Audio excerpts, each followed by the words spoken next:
位观众朋友，大家好，欢迎收看《高高讲下吧》，我是民族。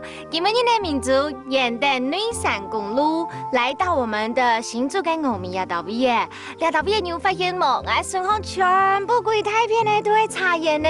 客家人最有名的就是茶的文化。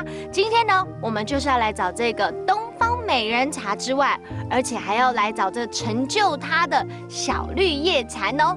听话了，李克呢？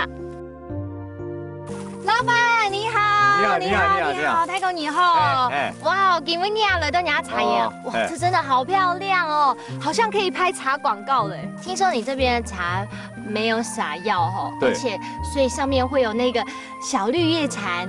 你要抢起的，没茶。真的，我可以找得到吗？做得啦。真的吗？你可以帮忙我吗？需要用放大镜吗？你看。 比好多耶！对，好多哦。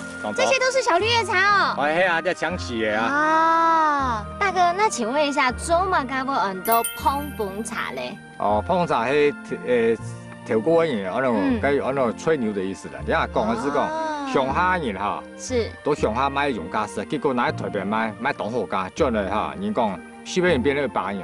就是讲啊，卖白人变成碰风啊，你根本是碰风嘛，变成碰风茶。了解。你讲法同多种啦。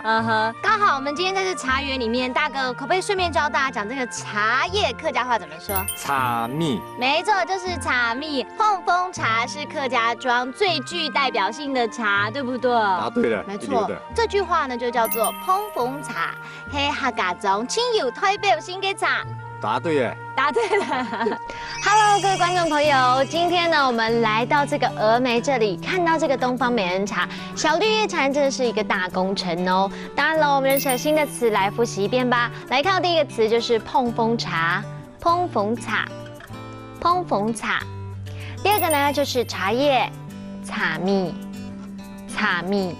第三个，我们来学到一整句话哦，来看到就是碰风茶是客家庄最具代表性的茶。碰风茶是客家庄最有代表性的茶。碰风茶是客家庄最有代表性的茶。你们也喜欢喝这个碰风茶吗？下一次自己去茶园感受一下茶的魅力吧。我们下次见喽，拜拜。